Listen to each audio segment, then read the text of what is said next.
Okay, in this video, I'm going to give you an exercise and then generalize the concept of the average. First, think about a new example. Suppose that you are the owner of a car dealer or like a manager of a car dealership, uh, and you'd like to evaluate a car dealer's sales performance. Suppose so you got the data. So in the past 50 weeks, the weekly sales record is recorded like this. So each week, uh, like so in the past 50 weeks, 25 of them, the salesperson did not sell any car in a week. And in 20 of them, sold one car per week. And in four, two cars a week, and in 1 week, the salesperson sold 3 cars a week. So of course the data is fake, and given this this is a frequency distribution table, so it's not the raw data. And then what is the first I want you to exercise this. We have to turn this frequency into probability. So my first question is, what is the probability that this dealer sells 3 cars a week? So pause the video and do it by yourself. Okay, I'll show you the answer. What you have to do here is you have to add all the frequencies. Actually, it should be 50 because I already told you it's 50 weeks data. So, but if you add all these frequencies, you should get the same 50 weeks. And out of 50 weeks, one is only in 1 week, the person sold 3 cars. So the probability is 1 over 50, which is 0.02. In that way, you can turn all the frequencies into probabilities: 0.4, 0.5, 0.4, 0.08, 0.02. Okay, now you are ready to calculate the mean. So I want you to calculate the mean weekly sales. What is the mean of this data? Again, pause and do the math, and when you get the answer, resume the video.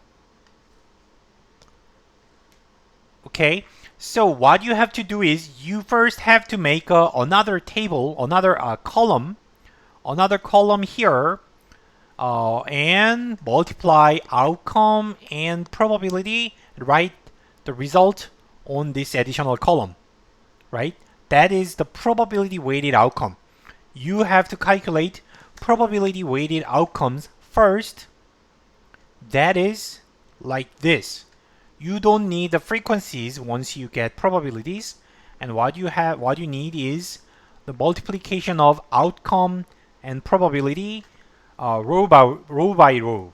So outcome is 0, so the weight doesn't matter. Anyhow, the weighted outcome will be 0.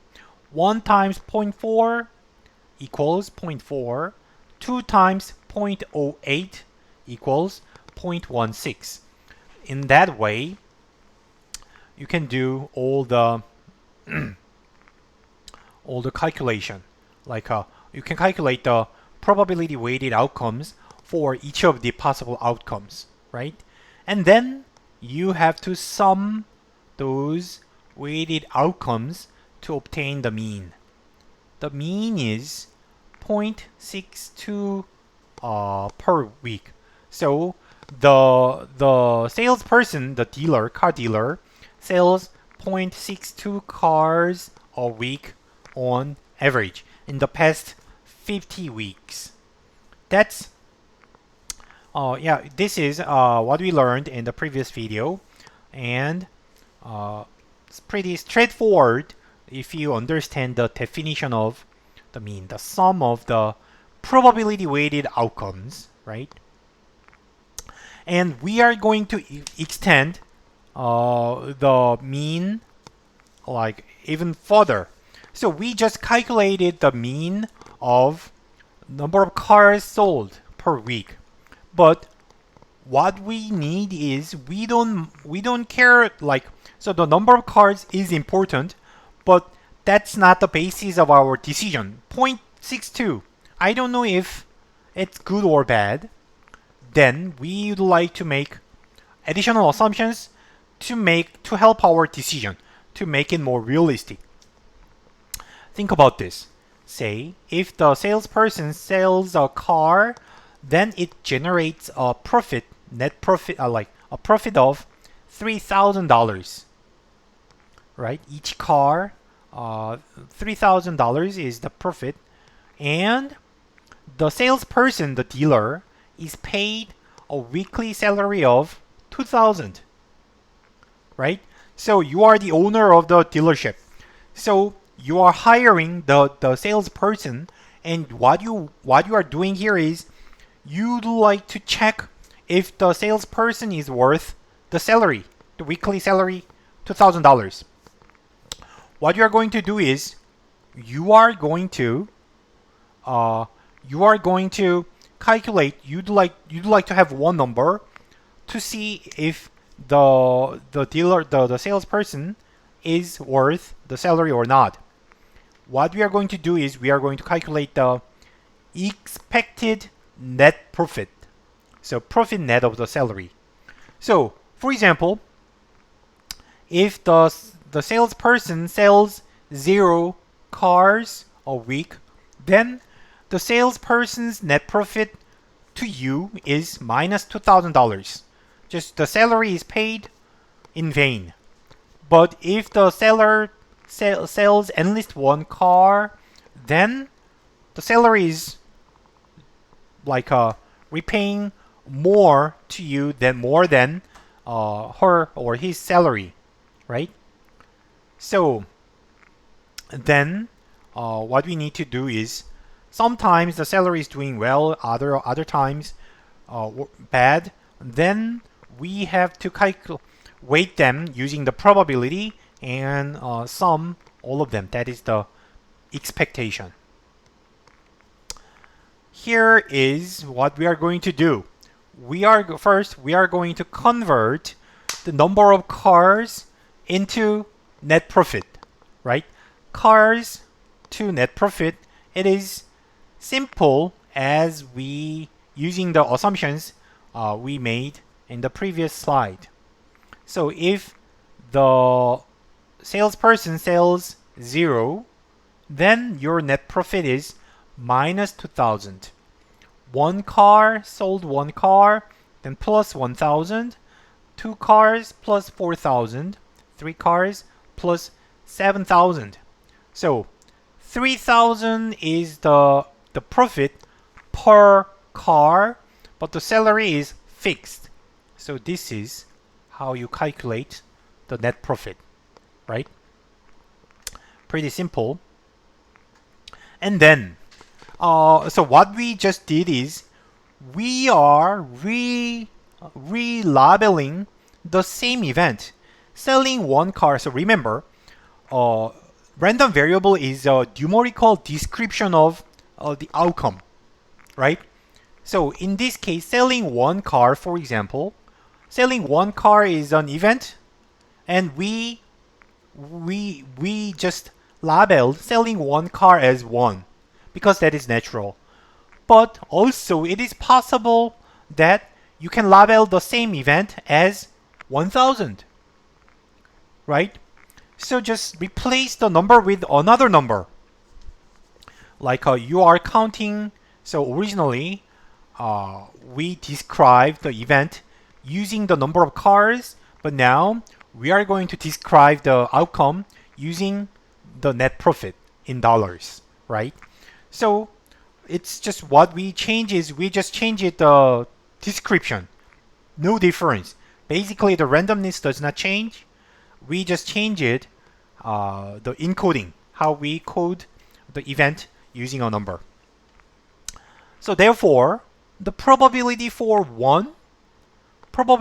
this guy must be the same as the probability for this guy. So they are the same outcome, same event. So we may just recycle the same probability table using different outcomes, different numerical descriptions, right? So in this case, then again, do another exercise like calculating the mean weekly net profit to the algebra. Okay, I will give you the answer. So if you have not finished your algebra, please stop the video. So there is no difference, just outcome probability. Multiply them and make another column of probability weighted outcomes. Then you get probability weighted outcomes. Now the numbers are much larger because we changed the numerical descriptions. Once you get probability weighted outcomes row by row, then add all of them, sum all of them to obtain minus 140. So that means on average, the salesperson incurs a net loss of $140 to you, right? So the seller's salary is too high and like underperforms than her or his salary. So this can be useful information to make a decision. You may fire the person, or you may lower the salary, or you may kind of like stimulate do something to the salesperson to do better, right? But anyhow, what I'm showing you here is again, this is an example where the average can help you make a decision. So it's a very compact and like a powerful way to summarize the data and help you make an easier decision. But what I'm going to focus on in this example is the transformation of the outcome. As I said, the outcome was described as the number of cars sold, but later I transformed it to the net profit per week, right? This is the transformation of random variables. In mathematical, in statistics. So transform the random variable is like, just as I said, like changing the description into another number. Just one number becomes another number or different number, right? So it's like exchange rate, like changing the unit. For example, changing the euros into dollars using the exchange rate, or inches to meters, like pounds to kilograms. You know, so it's just transformation of numbers is quite a common and common thing we need to do in many examples. And what we are going to do here is we are going to study a property of the expectation, like with respect to the transformation. When the random variable is transformed, what happens to its expectation, right? So in a more abstract notation, I'm going to define two random variables. Say x is the original random variable. X is the original random variable, and you are interested in a different random variable, say y. Y is a new random variable, so you have to transform x into y, and it can be expressed as a function g. So y is a function of x, right? So after taking transformation g, you get the variable you are interested in. Like in our example, x is the original number of cars data, but you are interested more in the net profit, weekly profit in dollars. So we already did the transformation, which is straightforward, right? So if you know the additional marginal profit and fixed salary, then the relationship can be written in this way. For each car you sell, each car the dealer sells, your net profit increases by $3,000, but a fixed salary of $2,000 must be subtracted. So that's the transformation we used. And then what we are interested in the end is the expected value of y. We are interested in y and especially its mean. And then to obtain the mean, you transform x into y first, and then we use the probability of x and assign them to y. That's not that difficult. And then calculate the mean, like, probability weighted outcome and the sum. So this is the step-by-step method to calculate the mean of the new random variable y. However, if there is a shortcut, that would be nice, right? So if you know the original variable's original random variable's average, then can we utilize it to calculate the new random variable's average? The answer is, in general, no. So this is disappointing. So like let's go back. So we calculated the average cars sold per week, right?